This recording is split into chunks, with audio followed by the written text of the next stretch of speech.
can't believe we're here at Wallamoot Medical. I mean, it's such a prestigious residency. I studied so hard on my MCATs just to be here. I just hope I can live up to the Wallamoot standard. Oh my God, seriously. This place is like the greatest. Hello and welcome to Wallamoot Medical. All of you have been chosen due to your extraordinary backgrounds. But you'll find over the course of your residency here at Wallamoot that you'll have to relearn everything you thought you knew about medical practice.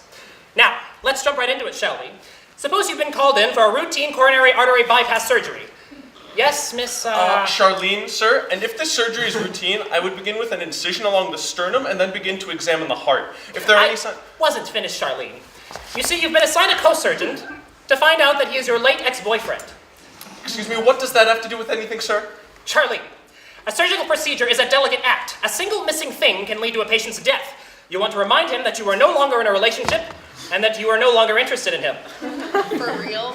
That was a no-brainer. That has nothing to do with medical practice.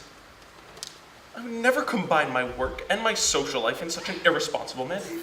Whatevs, loser. Quiet down, class. Here's another situation for you. You've been assigned a patient who's been suffering from mild mental confusion, possibly due to paroxysmal positional vertigo, thanks to a boxing injury. Yes, Charlene. Well, it sounds as though the patient might have some mild head trauma. So I would begin with an MRI scan and then slowly reacclimate their inner ear using cognitive therapy. Charlene! If the patient is a boxer, then he's definitely a hot piece of ass. He's going to have those fucked up ears, but his body would definitely be a 10.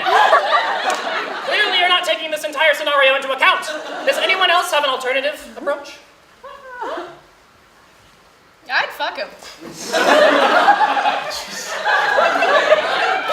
Interesting approach, but you'd have to consider the explaining you'd have to do if his wife dropped in for a visit.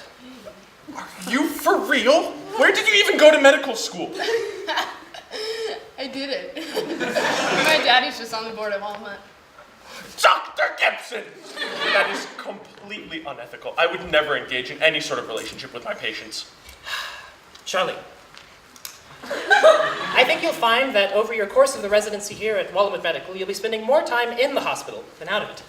So many long, lonely nights with nothing but your dreamboat supervising physician and a scalpel. Now then, here's another situation for you.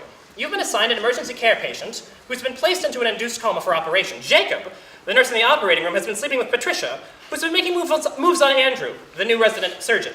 Andrew is currently engaged to Megan, who might actually be lesbian because she's been acting kind of flirty around Ashley. But Ashley and the chief have been going to anonymous orgies in the evenings. To make matters worse, Martha walked in on Andrew getting into a gimp suit for a night with Megan and ended up having dark, twisted, passionate sex with him. And Megan found out and went to one of the orgies in search of Ashley. But alas, she was not there. And she ended up having sex with the chief. What do you do? Well, I would hypothesize that the crux of the problem is to do with Patricia. I'd begin by starting separate affairs with Martha and Jacob, which would then force them into a relationship of their own, which would free up Patricia to sleep with Andrew, and then I would get in the gimp suit personally in order to confuse Megan, which would then allow the chief to go back to his habitual orgies and allow the whole operation to go unhindered. No! You remove the tissue around the patient's heart.